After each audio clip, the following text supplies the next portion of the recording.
Welcome to Ear Biscuits. I'm Link. And I'm Rhett. This week at the round table of dim lighting, we have mythical entertainment employee Matthew, who did a very mythical thing that we're going to talk about, his solo trips to Japan and Iceland. And we'll get into exactly why we're talking about that very mythical thing with a very mythical person. Extremely fascinating. That taps into a passion of ours, which we have written about in a book. Yes, we have. But we'll talk about that. But first, we got to keep the lifeblood flowing, which the more we share with you, Ear Biscuiteer, the more we then have to update. So it's like we had this big long thing about discussion about your throat malady, and I know you went back to the doctor to get a special scope, and it's not that I don't care about you. But you didn't ask anything. I didn't ask. Yeah.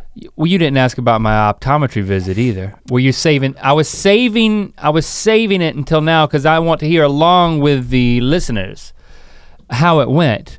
Because are you equating your optometry visit with my throat visit? No, I was just saying but you didn't ask me if my vision changed. It didn't. It didn't. That's so sensitive. Is your throat better? So sensitive of you. How?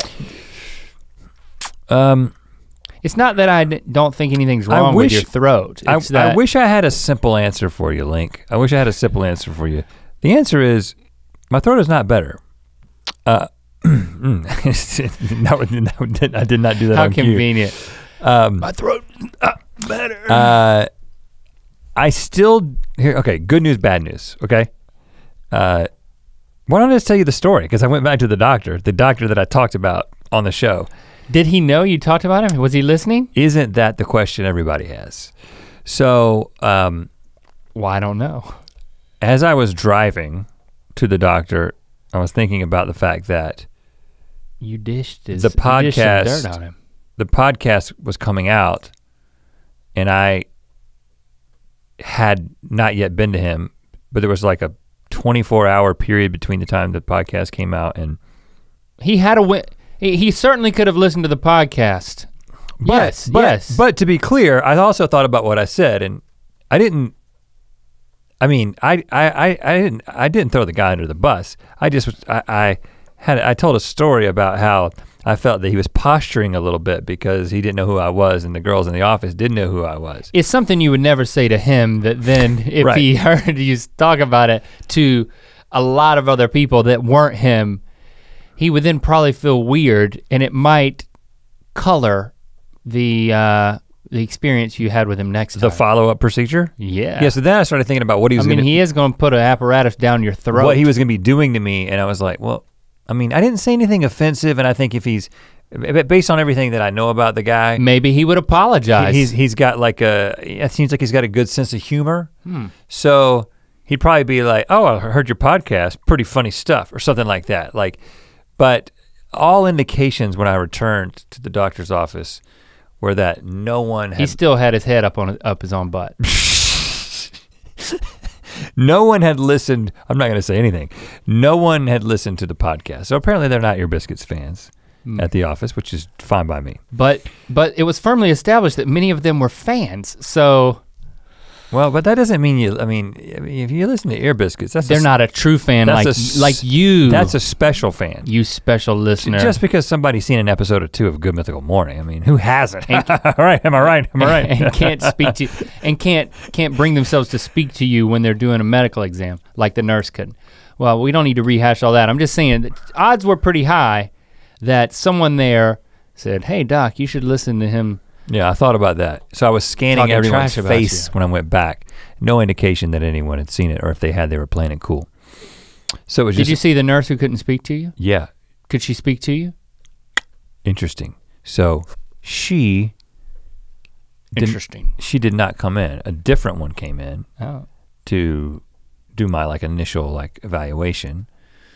But then when the doctor came in, the same girl from before came in with him. Did she say anything this time? The girl that won't see me by herself, the girl that will only see me with the doctor, she came back again. She didn't say anything. She smiled a lot. Oh gosh. So, but here, this is basically what happened. So. Did he get macho? He was super cool. Like, he was cool. Honestly, he was like, he was super cool and super nice and like super understanding to the point that I thought that maybe he listened and he felt bad. Like, but I also think that I was reading a lot into the last time. Maybe you feel bad. And it's all in my head. Well, nothing else is all in your head, so how's your throat? So, he looks at, so he comes in there and he's like, okay, I'm like, well, I've still got the situation. Like when I talk for a while, I mean, it's happening right now. We just finished, talking to Matthew. And so it's like, there's irritation, but it's a little bit better like every day. Like, but you don't want to go 5 or 6 weeks with a throat problem. Like it just becomes annoying, right? So I wanted to definitely. I want it to be over with, but it's not going away. So I was like, I'm still having the issue, but it seems like it's getting a little bit better. It's just not going away fast enough. And he's like, well, I'm gonna take a look at your vocal cords. Which is what you wanted. You wanted definitive proof that there's not some like nasty polyp growth, fill in the blank, on your vocal cords. So you're getting what you want finally. Yeah, I wanna know that, like, because if you do what I do and you start reading things on the internet, which is almost always a mistake, especially as it relates to medical problems. You talk yourself into, well, I probably have some sort of irritation that's gonna require vocal rest, whatever, and so. Yeah. So he says, okay, well, I'm gonna look at your vocal cords and I'm going to do, I'm just gonna use the scope. I'm not gonna do the video scope. No, video strobe, which is apparently this thing where they bring a voice, like a voice therapist in, and they put a strobe light basically on your vocal cords and they have you do all these exercises, and then they can analyze the vocal cords to make sure that you're using them properly. So you're not doing things that induce damage. And he was like, all singers and all voice professionals should really do this, to make sure you're using your voice. But we're not gonna do that today. You should come back for that. What I'm gonna do today is I'm gonna use this little thing, basically the thing that you had done in the plastic surgery video that we did. Did you gagalicious? So, and I was like, listen, I have a horrible gag reflex. He's like, well, I'm gonna do 2 things. I'm gonna spray this thing in your nose that like deadens the nose, and I'm going to spray this other thing that opens up the passages. Yeah. And so he's like, and boy, that was an odd feeling. He left for about 10 or 15 minutes to let it completely set in, and not being able to feel your nose and the back of your, like top of your throat, that's like a disconcerting feeling. And I was like swallowing and I couldn't feel myself swallowing. And then I was like, I'm just like sitting there in the doctor's office by myself like the clucking like chicken? Swallowing and I'm the clucking chicken. Worrying about myself. And then he comes in and he's like, okay. And he like looks up there and he's like, well, first of all, you have a severely deviated septum, which I already knew. But the scope, man. But he throws in the scope. But the thing about the scope is that if your septum is deviated, it can be kind of difficult to get back there. You gotta power through it. But he was like, I'm gonna push on this thing, and he's like, don't worry, it's not sharp. But he's pushing on it, and he's like, and it's like hitting my nose, and I'm going, and then I can feel it get through my nose. Oh, like an ice And then I pick? can feel it in the back of my throat, and then I'm just sitting there and going, I sound like an alien. You made that noise? And he's like, you're doing great. I'm like, well, I'd like to see the guy who's not doing great because I do not feel great. I do not feel as if I am coming across like I'm doing great right now. And the nurse is taking selfies with you. Yeah. And, but actually I don't think I did that bad because I eventually quit making noises and was able to kind of go and breathe like that. Did you do that thing where you like raise one eyebrow? Like, I typically only do that in pictures. And so then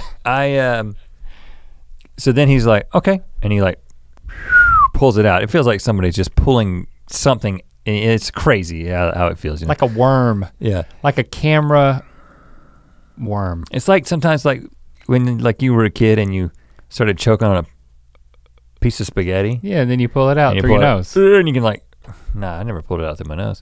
So he says, well, the good news is, no, he didn't say that. He was just like, there's nothing wrong with your vocal cords. He's like, they're inflamed, but there's not like damage or a polyp or a cyst or something like that. He's like, they're just inflamed, like it's still inflamed. So what's the bad news? That's great, by the way. The bad news is it's still inflamed. So I was like, that he doesn't have a definitive answer. Might it be allergies? He was like, maybe. You said, might it be allergies? Yeah, that's how let's be honest, I speak to medical professionals. I use very proper grammar so they'll respect me. Might it be allergies, doctor? Might it be allergers? Might it be allergies? Allergers is the term that I've been doing use. some thinking. Might it be allergies? Doc, I got one question before I leave. Might it be allergies? So he said, maybe, it might be. Might it be? And but that didn't turn into. So I'm going to give you some prescription medication, which I don't want more medication. It turned into. I'm going to give you the bill now. Yeah, let's wrap this up. I'm going to charge you for this procedure that I just did, and you're going to go back about your life. And so, but are you? I'm not. Now my worry has shifted. Go. You know, it's like whack-a-mole. I'm not like worried about vocal cord damage. I'm just worried about, well, what is it that's causing this? Like, what is it really? You're worried about me, aren't you? Is it you causing it? Just how I feel. Yeah. So, but I'm not that worried. I'd say it's nothing that's permanent or devastating. No, it could be a systemic infection that's gonna kill me, but chances are pretty small that that's the case. But at least there's something for you to talk about. Yeah. All right, success. Well, I'm glad. I mean, all you had to do was ask, man. I could have told you this a couple of weeks ago. I just try to find some peace of mind in it, okay? It's good news. I'm trying, man. That's why I went to the doctor. But now, with what the doctor told you, he found nothing devastating. So let's celebrate by showing some love to our sponsors. Yeah, let's do that. You can help pay for my upcoming medical bills by going to rhettlink.com/store and getting some good Mythical merch. Because we're sponsoring ourselves. That's right. Good Mythical Morning, original, old school, classic, that's the word I'm looking for, classic merch is available at rhettlink.com/store, only 40% off.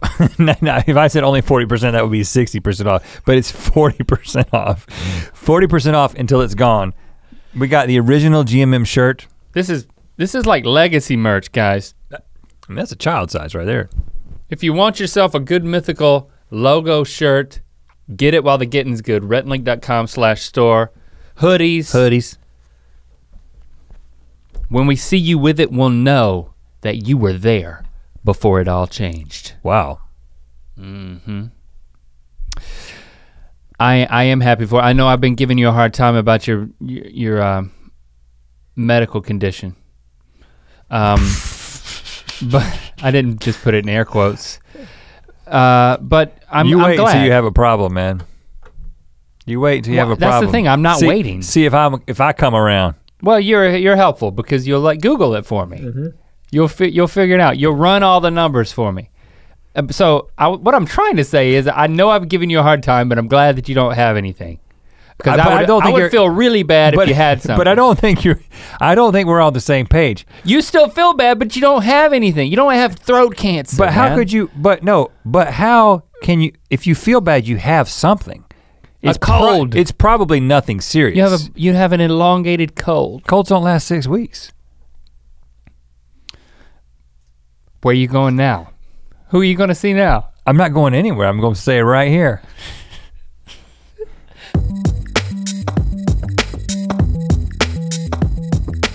I want to explain what Matthew does for us as a member of the Mythical Crew for people who don't understand. Matthew, thank you for joining us here. You are a solo adventurist and we didn't even know it. So we're gonna talk about that, but I'm interested in having you explain that.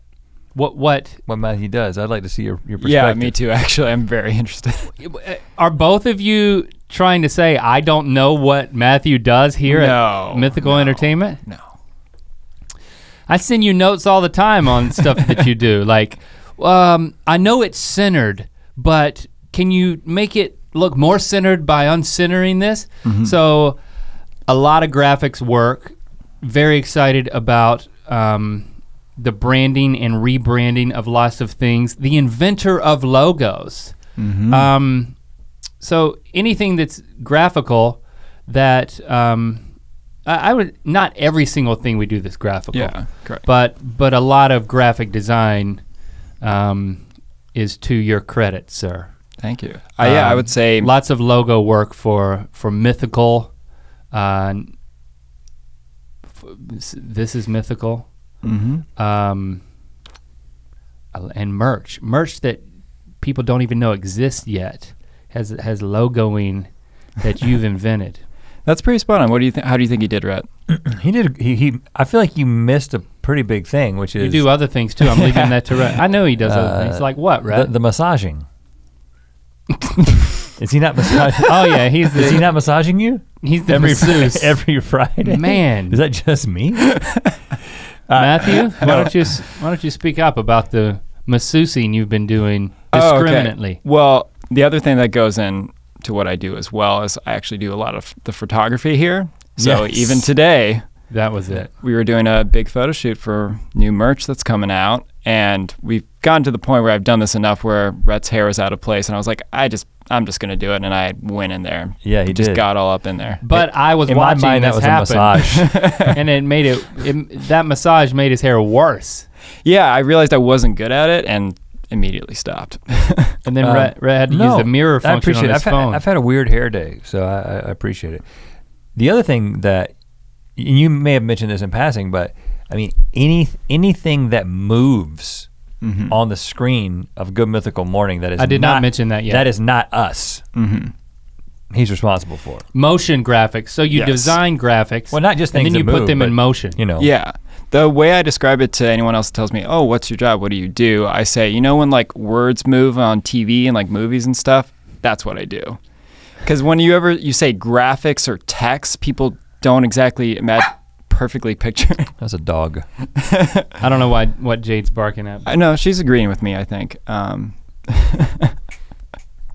gonna snap at her and then nothing's gonna happen. But yeah, when you say graphics or even titles, people aren't exactly picturing, but when I just like words, when they move, people are like, oh yeah, I've seen words move. And words move quite a bit around here. More and more all the time, thanks to you. Exactly. So I love it when words move. I love it when logos come together. Another thing that we love is the idea, I'm transitioning here, to the idea of going somewhere solo, like solo adventuring. And that's what we're gonna talk to you about. We like it so much that we made it a chapter in the Book of Mythicality. So again, Rhett Link's Book of Mythicality, the book that we have coming out in October, is all about what mythicality is. And you know, a combination of curiosity, creativity, and tomfoolery is what it is. But we talk about how we've experienced that in our lives and how we try to pursue it. And we've, through 20 tenets. Yeah, and mythicality is not limited to the 20 tenets of mythicality that are in the Book of Mythicality, but they are at least equal. They at least include that. So, and one of those is a chapter, each chapter is a tenet of mythicality, and one of those chapters is isolate yourself with yourself, where we talk about times that we have personally attempted to isolate ourselves, to find time alone, how important it is to us, both in the past and now, because we do think that, especially as as we've gotten busier and busier as the years have gone by, there's a lot of things going on, not just in our business lives, but also the fact that we've got families, and so you're kind of always around people, and then when we're not always around our families, we're always around each other. Yeah, and so you should begin to value that time to yourself. And in that chapter, we trace. Have you read the chapter? You've seen the book, and it's. I've seen various pieces. I've never really fully seen it. Okay. But well, it'll it's be not. required. It will be reading required at some reading, point, right? but Yeah. not yet because it's not officially published yet. But get on that train quick, buddy, because it's leaving the station. I mean, I helped kind of build the train a little bit, so I would want to get on that train. Your name's in the you credits. did, yes. You graphically designed some of the stuff in there. Yeah. But we give background about how over our entire lives we've been anti-isolated. So we don't have to go into all those details here, but it brings us to a point where just a few days ago where we heard, we were talking with Cody and Jacob, who helped produce Ear Biscuits, and they just mentioned offhand that, oh, Matthew went to Iceland by himself on a trip over the summer. And we're like, what? I'm so jealous. And one of the things that we want to do on Ear Biscuits is talk to mythical people about mythical things that they have done and are doing. And so we found out that you had manifested a tenet of mythicality very recently in your life. We were like, well, let's have an Ear Biscuit about that. And that brings us to this point. But I should have said that you can pre-order the book at bookofmythicality.com. Yeah. You could have said that, Matthew. Yeah. I could have. Yeah. I did. I'll say it a few times. Bookofmythicality.com. See what it feels like for you to say it. Bookofmythicality.com. Bookofmythicality.com. There's really no excuse not It feels great. Not to just visit the website. So, I mean, how does one decide to be a solo adventurer? I know you have friends. This is not going to be a sob story. I'm glad you know I have friends. That's good too. I don't know. I think it's just. I've been watching you and your friendships. I don't know. I think it was like a slow accumulation. It was kind of. I think it goes into that bucket list category in life. You know, where you always think about these things. Or like, oh, I want to do that someday. Yeah. And I think it was that for majority of my life until the first time I traveled alone, which wasn't Iceland actually. I've traveled alone actually internationally one more time before, and I actually went to Japan alone for 2 weeks. Oh my. Ooh. So which one should we talk about first? So it's up to you. I mean, I like to work chronologically, and I think it kind of influences kind of why I did Iceland. Let's do that then. Well, yeah. But even before that. Yeah. So are you saying the bucket list item, before that, leading up to that was, I want to go to Japan? No, I'm saying before that. Or I want to travel alone. I was like, how do you become a person who knows that they can travel alone or should travel alone? I think everybody should, but not everybody does. So you have to, there's something that has to click at some point. Yeah, that's a good point. I think it's kind of like anything else in life, and I've tried to apply this to everything else in my life, that like so many things that you've never done before seem hard or difficult, or only scary. only certain people can do this. Yeah, I know someone has traveled alone and done this before, but they're more brave or crazy, whatever you want to apply to them, no matter what it is. But I think it was a combo of things. I actually have a close friend who traveled alone. Like he actually skipped college, like took a bunch of years off after high school and traveled Central America alone, traveled around Israel and the Middle East alone, traveled India alone. And that was definitely a big factor for me was, I went to college and we stayed in touch and whatnot. And so I kind of followed his journey, alone through the world. And that made like that item on my bucket list just get bigger and bigger and bigger. That's like, I have to do that. I have to try this. I have to try this sometime. Yeah, I knew people that got married and had kids, and it sounds like a joke, but especially the kids part, like it, and hanging out with people who had kids, it's like, I think Christy and I, we could have kids. Like I know. That's how it happened with you. Like I believe we may have children. I remember hanging out with people with kids, and I was like, they're doing it. This is what it's like, and they can do it.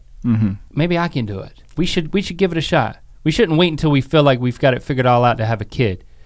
But I never met anyone who traveled anywhere solo, so I never thought I could do that too. But Boy, you your had life could have been so different. You had a friend. Yeah, so I think that was one factor right there. But then the other factor was I did get to travel a good amount with my family as I was growing up. I went on a lot of trips with my brother, my sister, and my dad, especially. But those were, family trips, whether they were a road trip down to Florida or flying to San Francisco to visit an aunt. And it was always a family trip led by my dad, which I will say, my dad is one of the best travelers I know in life, period. He's very organized. He's very pro itinerary, or at least when he was traveling around with us all under the age of like 15, like he kind of had to be on top of everything. And he always seemed to know exactly what we were doing, what we were going to do next, and like was just always keeping the time schedule for things. Was his name Rick Steves? No, just Michael Dwyer, but close enough. Okay. You know who Rick Steves is? Rick Steves Europe, one of my favorite shows. He's a traveler, man. Yeah. Who likes to over-enunciate. I wouldn't want him to be my dad, though. Yeah, the socks and the sandals wouldn't have worked. Yeah. But yeah, so did your dad wear socks with sandals, like Tevas? No. No. And no self-respecting person does that. He was an itinerary man, and he was a sockless Teva wearing traveler. Yeah, exactly. Or did he wear like chakas? Or chakas? Chakas are my mispronunciation, inevitably, of those fancier Tevas that have more straps. I don't go down that whole road. We're talking about the sandals that aren't flip-flops that have the multiple straps. Strappy. Yes, he wears those, but no socks, no socks. Oh, cool. Yeah. Go ahead. Now that we've got your dad's feet pictured. All of my experiences with travel before were with my family, which I love and everything, but I think the number one thing I associate with it was lack of control. I think is the best way to describe it, was like I was being brought to these places that I wasn't necessarily choosing to go. And I think that was one of those things that I just always thought about. I was like, oh, I want to be able to go on a trip, but I'm in charge and see what that's like. Without my family or anybody else. Yes. No companions. Well, that is being in control and then going companionless, going solo, that's still a bit of a leap. Did it take more than just the guy who did it to say, that thought is now in my head? I think the main time when I like made the hard decision, like went online, bought plane tickets, was actually, it was 2014, and I had already decided I was going to move to Los Angeles. At the time, I was living where I grew up and where I was living, Milwaukee, Wisconsin. And I had already made the decision I was going to move to LA, and I'd been saving up for well over a year. And I kind of realized I'd saved up more than I had planned, and then also realized like, oh, I could go on that trip. Like I have enough money that I could budget out a trip. And I especially knew the second I moved to Los Angeles that like I wouldn't I wouldn't think to travel outside the country alone while I was living in Los Angeles trying to find a job. So I had already you had some money stashed away. You had a window of time, and there was kind of so I also see there's a little bit of a clean break. Like when you moved from Milwaukee to LA, was that just you? Did you even know anybody out here? I knew 3 people maybe. That would be out here, but you didn't move out with them. No. Okay. And so that was the thing, was I already knew I was going to move out alone. I already knew I wanted to live alone in LA. And so it was I didn't think anybody could do that. Nobody can afford to live alone in LA. I mean, spoiler alert, I have a roommate now. Okay.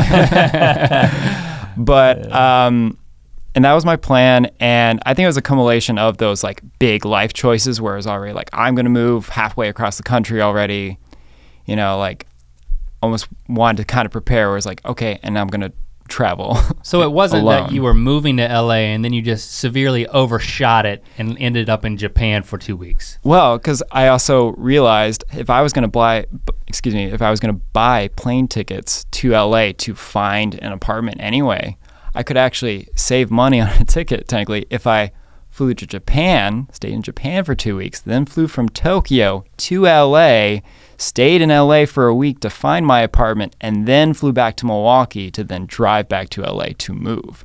So it was like all part of a round trip with a long delay, a long layover? Exactly.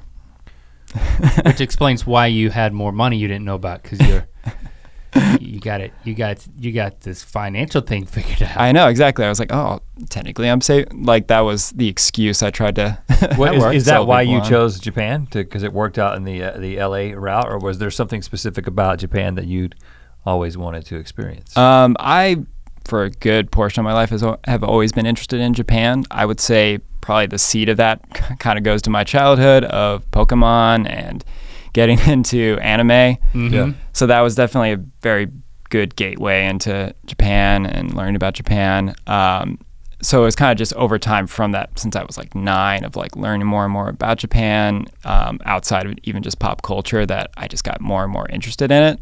And I did start with the basic thing of like, I want to travel outside of the country alone. Where do I want to go to do that for the first time? And I think I did open up Google Maps, and then I looked at the map of the world. I zoomed all the way out, and I was just like, where do I want to go? And you did a POV satellite. I didn't do like wish list. Basically, I didn't do like Google Earth. Like I didn't get out too far. Like I just you didn't become an astronaut for this decision-making process. Yeah. But yeah, I looked at the map. This is a mythical thing to do. Yeah, it really is. Yeah, you know, you opened Google Maps and just zoomed out as far as you would go. I've never done exactly. that, but what you threw a dart. Well, something I absolutely love to do, and I've never taken action on this, is, I mean, anybody who's ever had a globe has done their thing where you spin the globe and like, I'm going to close my eyes and then I'm going to put my finger on the globe, and wherever I land, I'm gonna go. Yep.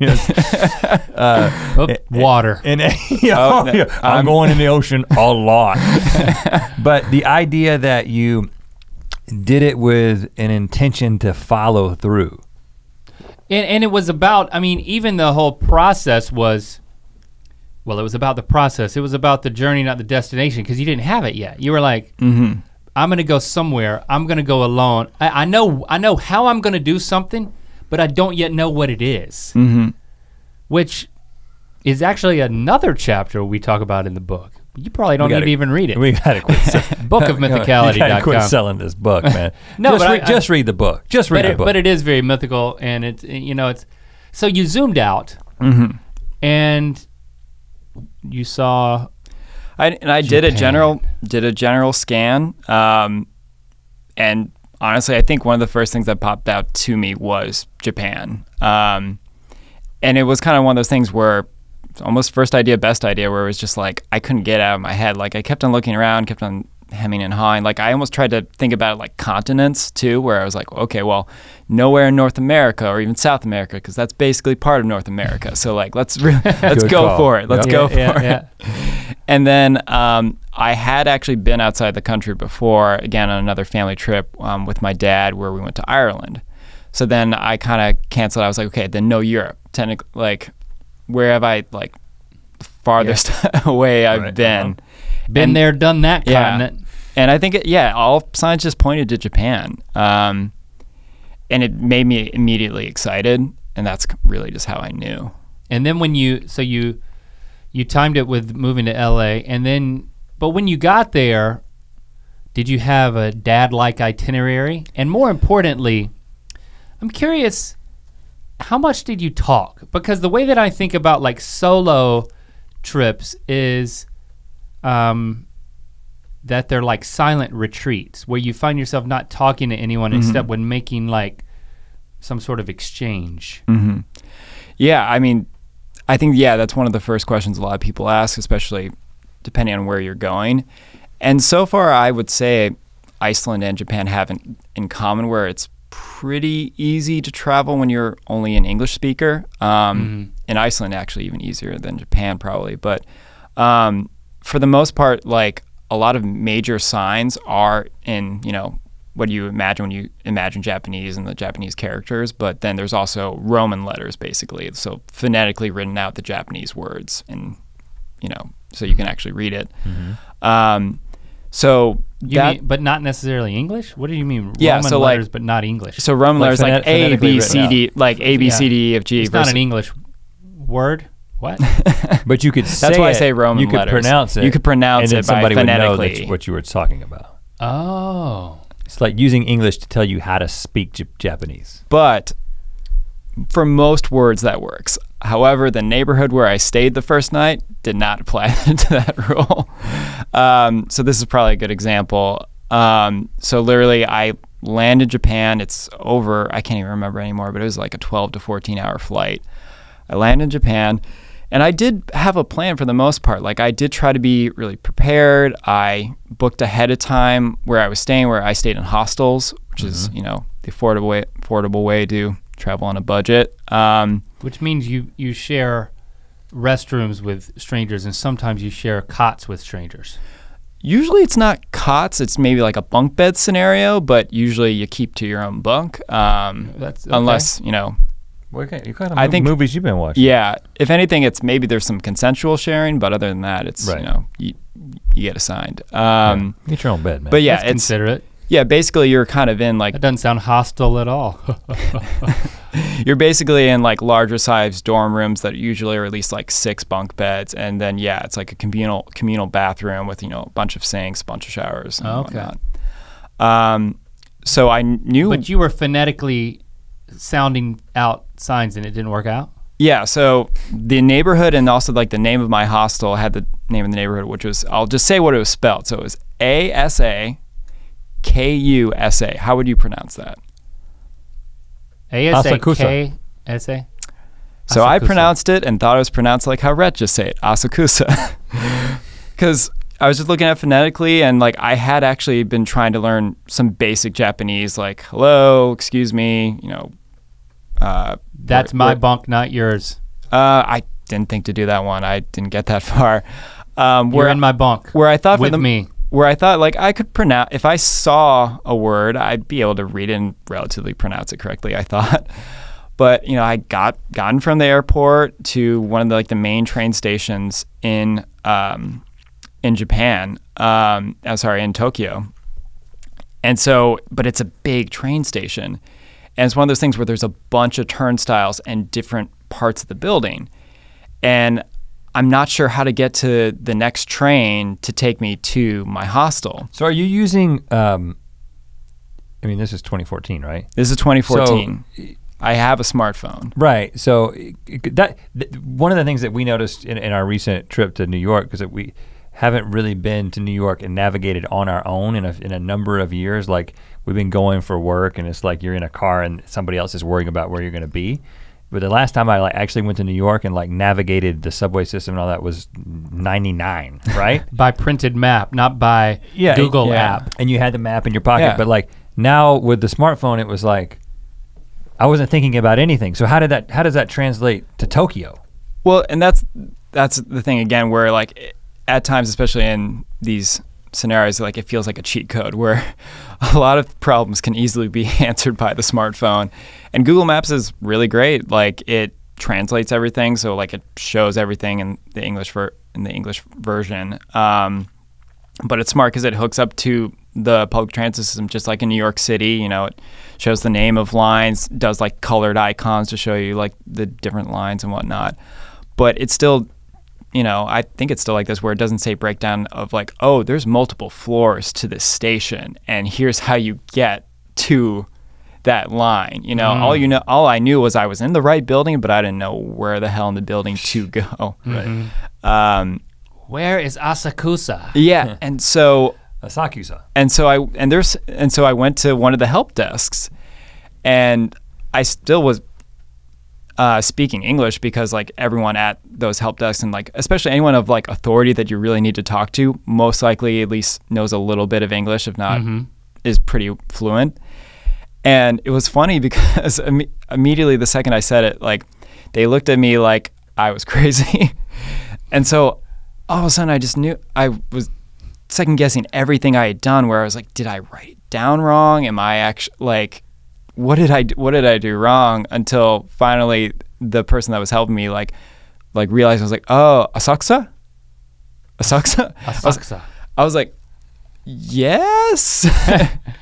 And then like explained to me of like, oh, you have to go through multiple turnstiles, where I thought like I would be like double charged to go through that. I was like afraid to leave, but I had to go through a couple turnstiles to then go down to another floor to get on the train I had to get to. Finally got to my hostel after, I think it had been like a full 20 hours, like from like Houston airport to Tokyo, like to my actual hostel was like maybe almost like 20 hours. And I was just like spent. But then I walk in and, you know, it's maybe, I think it's almost like 11, it was almost 11 or like midnight. But there's someone behind the desk and like they check me in and they immediately ask like, oh, do you want some tea? And they literally give me like a nice like cup of like iced green tea, and I take a sip, and I swear to you, it was one of the best green teas I've ever had. And like everything immediately, like all the stress of like travel had like melted away, and got that confidence boost. You'll never have a green tea that good again. Yeah, and then almost immediately went to my room and passed out. Now were the people? But was Asakusa, did that actually mean something nasty? Yeah, that's the moral of the story. That's what I thought was gonna happen. He didn't know how to pronounce it. I still haven't figured out how to do that to see if that was. What kind of people are in these hostels? Are we talking mostly Westerners that are traveling around? I mean, that is a good chunk. I would say in Japan there were a fair amount of people from China or Taiwan too. Okay. But I would say it's predominantly Westerners, whether it's the U.S. or Canada or UK, parts of Europe. Mm-hmm. Now other people by themselves too. I'm trying to think if I actually met. Yeah, I did meet a couple of people who were traveling alone. But lots of people traveling together. Okay. No, but my question about talking to people was not actually about the language barrier. It was about literally socially connecting with people. I mean, do you consider yourself an introvert, extrovert? Where are you on the scale? I mean, if you're in a hostile situation, are you like talking to people and making friends, or is your goal to kind of be a monk, like with a vow of silence, and you're like experiencing Japan on mute? I really took it day to day, and I think that's goes again to the idea of like, because I'm traveling alone, I can do whatever I want, talk to whoever I want, not talk to whoever I want. Mm-hmm.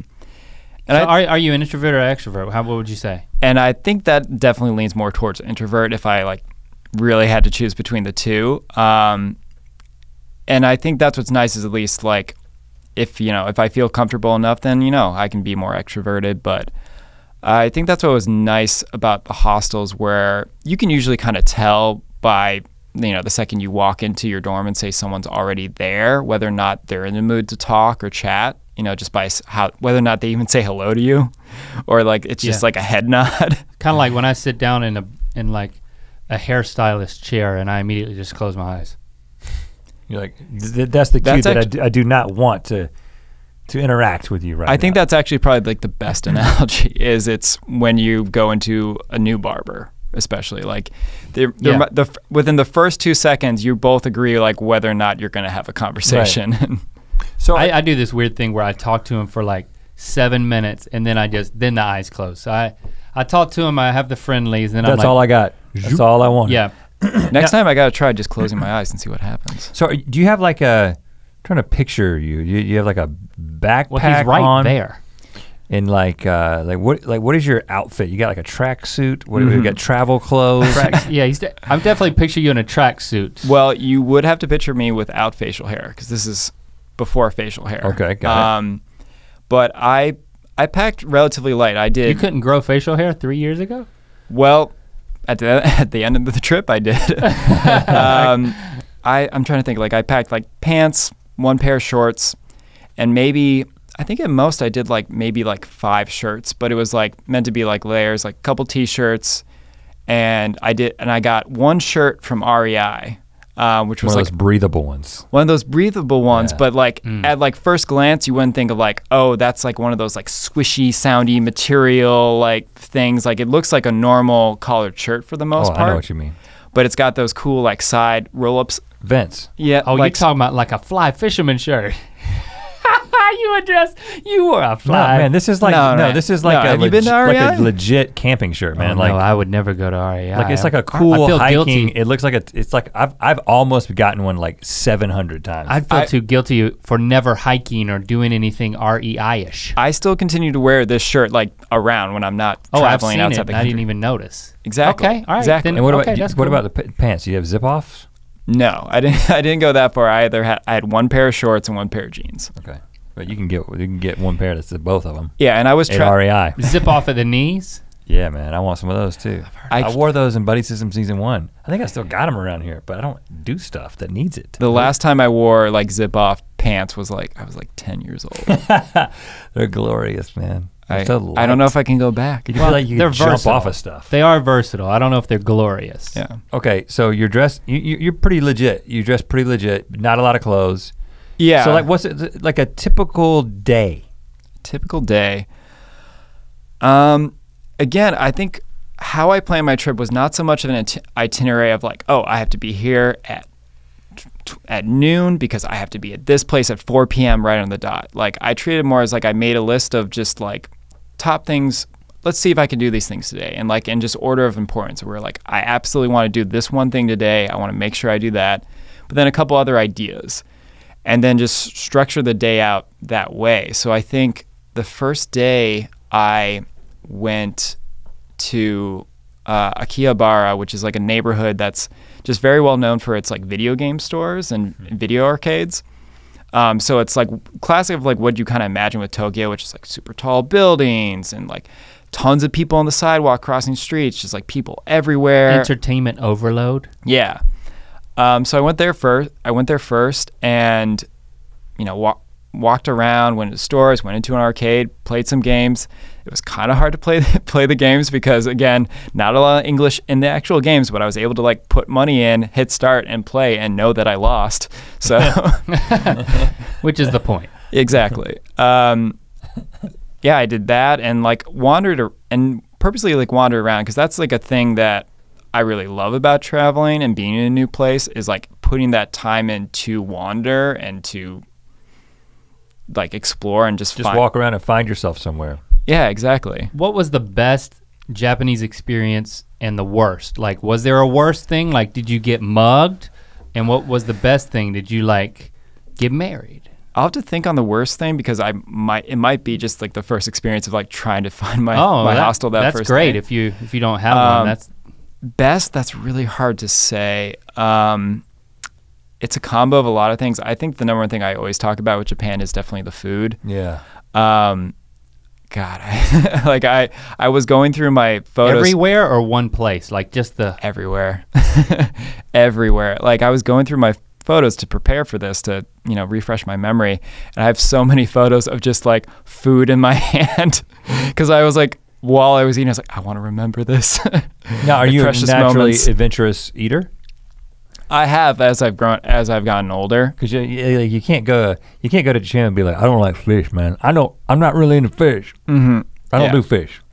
Yeah, and I already really like Japanese food in general. But I think one of the things that stuck out to me was I finally Googled it to figure out what it was actually called because I couldn't remember. I walked up to this stall that was outside of this temple near my hostel, and they had these fried crispy things that had delicious filling in them, and like that's what they were in my head the entire time until I finally like figured out what they were called. They're called akumanju, which is basically like steamed buns if you've had those before, which is, you know, a bread with, you know, round roll size with like, you know, smooth sweet fillings in it or different savory fillings, but then it was dipped in tempura batter and fried.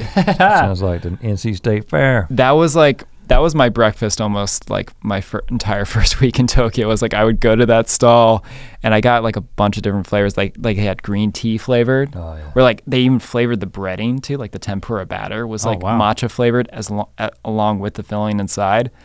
Like, and they had like sweet potato flavor, like yam flavored. They had like black sesame flavored. That's one of the things I remember the most of all. Like, I got that a bunch. When so you were there for 2 weeks. I was there 2 weeks. The closest I have to like a solo adventure is one summer.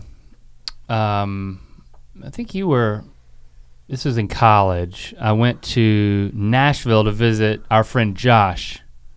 I think you were in Slovakia that summer. And I was at taking summer classes. And I took 1 week and I went to Nashville to visit him, but he was working. So every day during the week, he gave me his car, and I just, for that 8 hours he was working, I was just going around Nashville all alone. And it was the first time maybe the only time that I've had like that much time to myself. And I was really excited at first. And I went to the I went to the Country Music Hall of Fame. Oh yeah, who's not excited? And I walked around like slow pace, like no one's rushing me anywhere. Like reading all the plaques. I read it. I can read every plaque. And then after a while, That's it's Patty like Lovelace's boots. I don't need to read every plaque. No. I'm reading about Patty Lovelace's boots right now. I'm not a Patty Lovelace fan. Just the third pair of Patty Lovelace boots that I've checked out. I went outside and I had a pack with some water in it, of course. Gotta stay hydrated. And I remember I sat outside of the museum, and then a few minutes later I laid down, and then I went to sleep. Like on a bench? In the museum? No, outside. Okay. In I will call it a park. Okay. Like trees outside of the museum. Mm-hmm. I took a nap. Like on a guitar bench? And then I got up and I'm like walking around and driving around, and then the next day I hang out with Josh at night. The next day I go into town to Nashville, and I'm like on Music Row. I'm like, I've heard about Music Row, where all the Nashville sound. I'm gonna take my water down to Music Row and just drink. And so here I am, just drinking water, walking down Music Row, and I found a little park to sit down for a few minutes, and then I laid down, and then there's lots of sleeping. I went to sleep, and I realized that I was becoming a homeless person in Nashville. The third day. That's how it begins. If you don't have a return trip planned. If I don't have an itinerary, I just start sleeping in public places. By the fifth day, the last day that Josh was at work, he had a pool at his house. I'm just gonna stay here at the pool. I'm gonna stay here and sleep. There's water and a place to sleep. I got on a float in the middle of the pool, and I fell asleep. And I woke up with the worst sunburn you could ever You deserve imagine. every bit of it, man. What a jerk. It's like, here I am, I can explore this whole city, and it's like, man, I'm tuckered out. I gotta go to the pool and float. I'm tuckered out. I got so burnt. The next day we went hiking, and it was like, my collarbones were so burnt that I couldn't swing my arms because it would hurt. And I was absolutely bona fide miserable. You didn't know what to do with myself. But it was a different time because that same summer I was in Slovakia, and most of I was over there with a lot of college students, and like our itinerary was pretty much figured out with what we were doing, right? But it's funny, I haven't thought about this until right now, and now that we're talking about it in this context.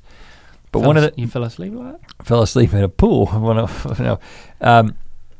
We would have some days that we didn't have any responsibilities, and we were like teaching English at these for Slovaks, and when we didn't have to do that, you could do whatever you wanted to. And my inclination was, sometimes it would be like, oh, there's a couple of people that I've kind of gotten to know a little bit better, and I'll go do something with them. But my disposition was almost always to be like, I'm just going to go off by myself today. Today's a free day, and I would just walk like the city. So I'd be in like Košice, Slovakia, and I would just walk around. Did you ever lay down and sleep? Never. No. When did you sleep? You're a human. Like I can't sleep I can't barely sleep in a bed, man. I'm just wondering, can I clarify? You keep on saying sleep. Do you mean just sleep indeterminate amount or like nap, like getting a quick 15?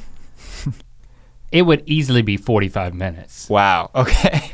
Like if a nap's worth taking, it's worth taking. But I take it all the way. But the inclination to just go off and be, but I still, I mean, I was just kind of walking around. Mm-hmm. I wasn't in Tokyo, that's for sure. All right, you sent me a postcard from there and it was 2 polar bears mating. Oh yeah, because they do that. That's how they made little polar bears. I wanted you to understand how what I was learning. I hope you just thought it was funny. It was, wasn't it? You remember it. It was you funny. Remember it to this day. It was funny. Would it be better if they were sleeping? Yeah, well, they sleep after. Well, they sleep, I was like, those polar bears sleep in a weird position. Then I turned over and Rhett was like, "Dear Link, let me tell you how little polar bears are made." Flip over postcard. So so 3 years later, you take a solo trip to Iceland. So was there a solo trip in between there or was it? No. We've been working you so hard. Yeah, and you haven't been able to get away. Well, yeah, so after 3 years after, like what I would say is like one of the best trips I've ever taken, and it was alone, you know. I always kind of told in my head like, oh, I want to, you know, work hard enough to get to the point where like I can be able to do another trip like this. Mm-hmm. And I got to that point where I decided like, okay, this summer, while GMM is on hiatus, I'm gonna do another trip. A solo trip, specifically. A solo trip. Yeah, another solo trip. You knew I'm saving up for a solo. Yeah. And what was it? Not specifically about Japan, but the solo aspect. Was it like? I mean, obviously, you know, and also, you know, 3 years later, 3 years older, life changes. You change as a person. Was there this? Because so many things would have to be like worked out in my life personally for me to take a solo trip. Like you know, it's like that ain't gonna happen anytime soon. Yeah. But it would be like, this is going to be some sort of deeply contemplative experience if I were to like do this. So like having done it once, did you approach it differently? And it was like what the purpose of it? Well, yeah, like because I had played with this idea of this trip, which what I thought was like, say, not the most planned out trip, not like the most like hard itinerary trip, that I felt again like, oh, maybe I want to play with this more and like have to be even more open and more free to like have time to do what I want, do whatever.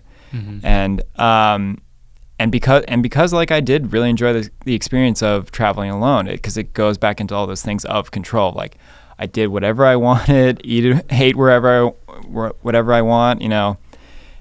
And I think that was that same idea where like, and there's no necessarily worries about like what's going on back home or whatever or anything like that. It's like, it's about being present for a specific amount of time. And so, yeah, I wanted to do that again, and I knew I wanted to do another international trip. I mean, I'll be honest, like it's really hard for me to just not go back to Japan. Like every time I think about doing a trip, it's like, I could just go back to Japan. And like, cause I still barely saw, like, I don't know, like, I saw a small percentage of the country. Like I stayed in Tokyo for 1 week and Kyoto for another week, and did kind of day trips, taking the train a little bit outside those areas. But for the most part, I was in central Japan. Like I didn't see any of like the south or the north. And so like there's plenty more that I could have seen. And like I'm kind of still trying to force myself. Like no, part of it too is to also experience something new every time. Like if I'm taking that time out, I want to do that opportunity to do something new. And so part of why I picked Iceland was because usually I realized like when I think about traveling, like I always think more about cities and stuff. Like I'm always first to think of like, it'd be really cool to go to Hong Kong, it'd really be cool to go to Berlin. Like I don't think like, oh, it'd be cool to go to China, it'd be cool to go to Germany. I think more like in city terms. So I realized like Iceland would be a good opportunity to once again push me out of my comfort zone of like, oh, this is a trip where it's kind of weird to like stay in Reykjavik for a week and not go outside the city limits of Reykjavik, which is a pretty small city, when like there's so much like just nature to see in Iceland. I think that's probably the biggest number one attractive thing for that country is the beautiful like natural splendor. But it's a stark contrast to the populace of Tokyo. Yes.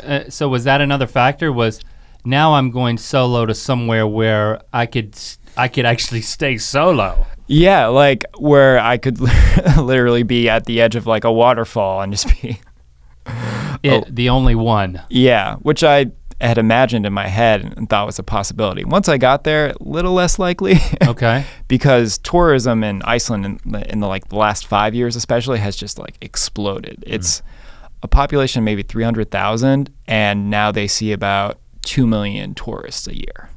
Okay, wow. Which is insane.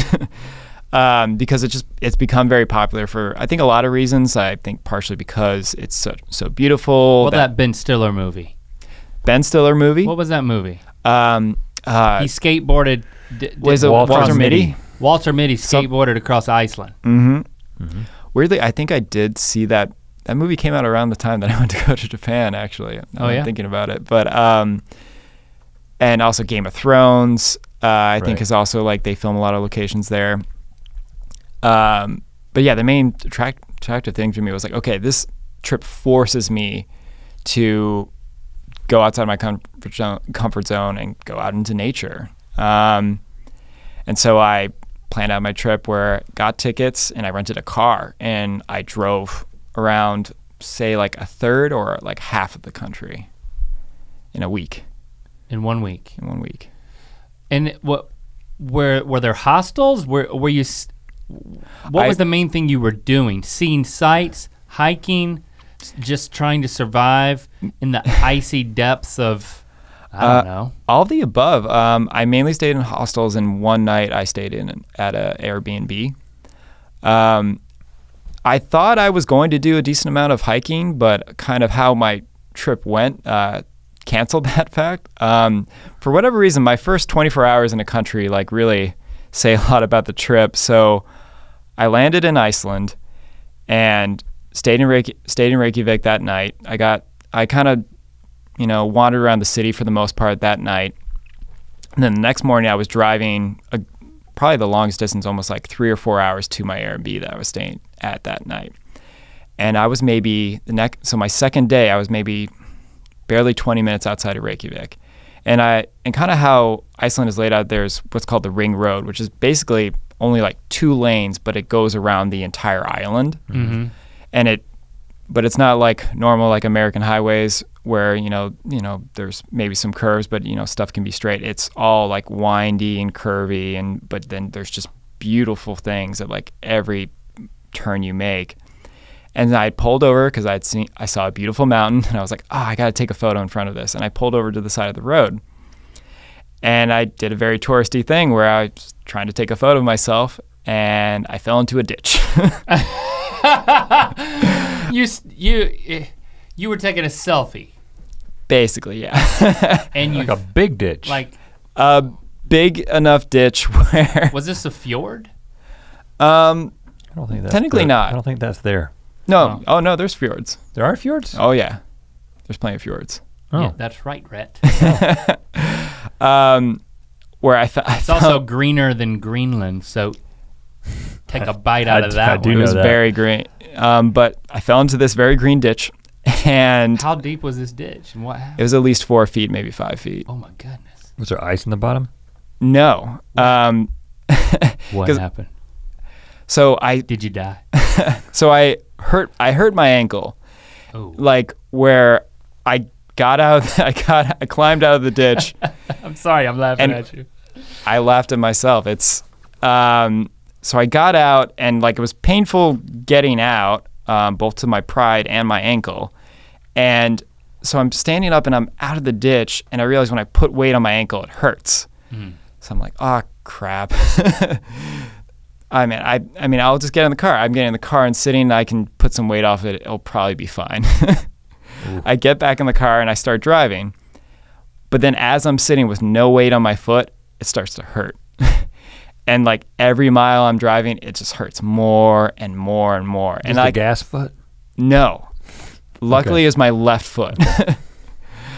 And I kept trying to like pull over because there's a lot of spots, especially along the Ring Road, to pull over and take photos of just beautiful landscapes. Like it's not like rest areas in America where like, oh, there's bathrooms and picnic tables and stuff. For the most part, most of them are like maybe a miniature parking lot that can fit like five-ish cars and maybe a picnic bench and maybe a sign explaining that area. But other than that, that's it. And like there were so many beautiful spots, and like I slowly had to just keep on driving past all of them because I got to the point where it's like I need ice. I'm in Iceland. My ankle hurt. I need ice. I need ice in the land of ice. My ankle hurts and I need ice. Wish I was in Greenland. So I pull out my phone. I pulled out my phone. Geography humor. And I tried to find like the nearest, what seemed like, okay, this is a big gas station. They should have everything I could possibly need, whether it's, bandage wrap or something or just aspirin, something. So I pull over and I get out of the car for the first time in like maybe 2 hours. Ooh, and I'm immediately limping. Like, you swole, man. and I looked at my ankle for the first time too with like my sock off, and my ankle had like swollen up. And I literally like hobbled into this gas station and immediately realized the biggest irony of Iceland. It's really hard to get ice in Iceland. There's no ice in the convenience store? There was no ice. Like they had every possible like bottled drink and stuff, but there was no ice packs, no nothing. It was still like a convenience store where they had other stuff like car fresheners and stuff like that, but their like medicine aisle was basically toothbrushes, toothpaste, and feminine hygiene products. Like that was it. You could freeze that. Now, what did you use? What did you do? Does the clerk speak English? They do. Okay. And I asked, like, do you have ice packs? And it was a bit of a surly Icelandic teenager who was like, oh no, sorry. And so I bought a water bottle and left. Immediately started Googling pharmacies. Found a pharmacy. Drove to a pharmacy, and it was what I thought it was like, Iceland's main chain of pharmacies, their equivalent of like, say, Walgreens. And I walk in and it's laid out like what I would call more of like an old-timey pharmacy where every single pill is behind the counter. Like every pill. Oh, wow. But where's the ice? And I talked to the actual like pharmacist in a white coat, and like I thought I was being so smart. I was like, I'm not going to say Tylenol, I'm not going to say Advil, no brand names, aspirin. Aspirin has to be like a universal one. And I said, like, I need aspirin. Or looked at me like I was crazy. like why could I possibly need aspirin? Even though I limped into this pharmacy. Maybe she thought I needed something better than aspirin. But finally, she said like, oh, aspirin? Okay. And pulled up a bottle, and I bought a bottle of Icelandic aspirin. That was all the directions were in Icelandic, not English. Finally take some, get back in my car, get to my Airbnb, where I was renting a room in this woman's house. And so I pull up, she's out front, and I limp out of my car and explain like, hurt my ankle, fell in a ditch. Do you have ice? She didn't have ice. Of course She didn't have ice. She didn't have Where ice. do you think you are? I don't know where I thought I was, but she did not have ice. Luckily, the bar nearby her house had ice. She went to go get me ice. And I got set up in my room in her house, put my foot up with a bag of ice and about 6 Icelandic aspirin in my stomach, and then just chilled out for the rest of the day. And I remember thinking like, I really hope I don't have to actually go to the hospital. Like, I didn't think I broke it. Like, I really thought it would hurt more immediately if I broke it, but it was still like unbearable pain where like if I knew like I couldn't walk more than like a couple feet.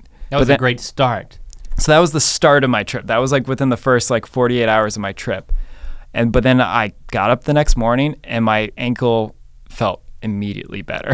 Oh, wow. Where I could put weight on it. I could actually ascend the stairs to get to the only bathroom in the house on my feet instead of going up step by step on my butt, which is what I had done the night before. Oh, wow. Who's this weird American? Yeah. That's not how we go up the stairs. Yeah. But my host, Madara, like, God bless her, she had breakfast out for me the next morning with like a bunch of different jams and cheeses and stuff, and like she made me tea. once again, like I think the best way I know like someone's a good tourist experience is when someone else makes you tea in another country. Mm-hmm. I don't know what it is about it. And so then you were able to go from there and see a lot of Iceland, which I'm sure was breathtaking. Yeah, and I got a lot of advice from my host about what to do and what to see, and the rest of the trip just got better and better. My ankle got better and better, and the trip got better and better. I think for these solo trips, I mean, what was your expectation, and then what was your takeaway in terms of, was there kind of a goal of either, was it just rest? Was there like an aspect of introspection to this? I mean, so as a person, did you come away as a better person? Or what's the takeaway? Well, yeah, I think that's why these two trips kind of go hand in hand, and that with Japan, part of what I went into it was hoping that it would help prove to me too that like not only, okay, if I can go to this foreign country for 2 weeks alone, I can move across the country and live in Los Angeles alone, was kind of the idea I had in the back of my head. And I came out of it feeling that confidence. Like it was kind of a bit of a confidence boost that like, okay, I was able to navigate this country. I can navigate this city. And then when I went to Iceland, it made me think like, well, oh, I've already got this one trip under my belt. I can do this alone too. And I would say like, while I loved my trip in Iceland, I think if I go back to Iceland, I will definitely have a co-pilot. Oh, really? Yes, absolutely. Because not just in scenarios where you say sprain your ankle and you still have to drive yourself across the country, but there was like a lot more times where, especially because a lot of it is so road trip focused, like there were just times where I was like, man, I really just want to stare out the window right now, and I can't. I didn't have the control I wanted, where like I had to focus on driving. Right. Like I couldn't choose between the two. Where I think especially with like the different types of things you're doing in Iceland, like it makes sense to like have some form of co-pilots. Also, I saw a lot of couples in Iceland and it like hammered home way more than in Japan. Like I saw everybody's with somebody in Iceland. Okay, so is there an opening? Are you saying there's an opening for a companion to go back to Iceland with you? Is that what this is turning into? Maybe. Guys, I have to be honest with you, there's a reason why I came out here today. But I mean, even those things being said, I mean, was it an enriching experience? Absolutely. I mean, when you look at the two of them together and you say, okay, this is about me figuring out who I am and what I'm capable of, and like, if I find myself in a ditch, am I gonna be able to get out of it? Yeah. Metaphorically speaking, of course. Of course. Yeah, that doesn't actually happen. Yeah, no. You know. What kind of idiot fall in a ditch. Would you recommend solo adventuring in general in terms of like the building blocks of a person? Yes, but that can be, solo adventuring can be anywhere though. I don't think it's a caveat where like, oh, everyone has to travel outside the country, because not everyone has that ability or that privilege to be able to do that. But I think for the most part, most adults have the ability to do something alone and do an adventure alone, and I absolutely recommend it for anybody. It's not easy to do, man. I mean, like I said, there's no like Iceland or Japan trip in my near future alone, but like I've told the story before, and I tell the story in detail with pictures in the book of Mythicality about my intention to go off to Joshua Tree by myself for just a weekend. And it's and kind of what I end up talking about in the book is how, with all my intention to like be like, I know I don't get to do this very often, I've got a weekend alone, I'm going to like set some goals for myself, and I want to come away with some sort of like epiphany about something because I've got this time to myself. And then I basically just ended up taking a shirtless selfie of myself and posting it on Instagram. And that's what that trip amounted to. I didn't sprain my ankle, but I took a half-naked selfie because I didn't go in with the right intentions. But you got a good story in a book. I did, but I've actually thought about, it's funny because I don't know if I've been on edge lately or whatever, but Jesse the other day was like, I really feel like you might need to go away for a weekend by yourself again. I think, we just been working. No comment. We've been working so hard. She was like, I think you could probably use that. You can use that again. But I don't have any specific plans to do that. But I'm like, if I do it again, I have to go in with more intention. Like, I'm not gonna be on the internet. I'm gonna take my phone because I might need my phone for survival, navigation purposes. Mm-hmm. But like, I'm not gonna be on social media, and I'm not gonna be taking naked pictures of myself. Well, I might do that, but I'll keep them to myself. It'll be for me. Yeah. It won't be for the internet. Good. But it's certainly, I appreciate your sharing experience with us because, it convinces us even more what a mythical idea it is to do that. So I think I will always remember the imagery of you pulling up the Google map and then deciding, all right, I've decided to do something in spite of fears, questions, preconceived notions, and now it's just a question of, okay, what are the specifics? Because I know it's gonna happen. That's certainly very mythical, so we applaud you, sir, and we're glad to have you here as part of the mythical team. Yes, and here's to you, mythical beasts, who are bringing up Google Maps right now, looking at all that ocean, finding the islands and the continents and the cities that you might point to. Point at one of those, and then go stay in a hostel there. But learn to correctly pronounce the name of the place you're gonna stay the first night, and bring an ankle brace and some ice. I'm gonna go take a nap.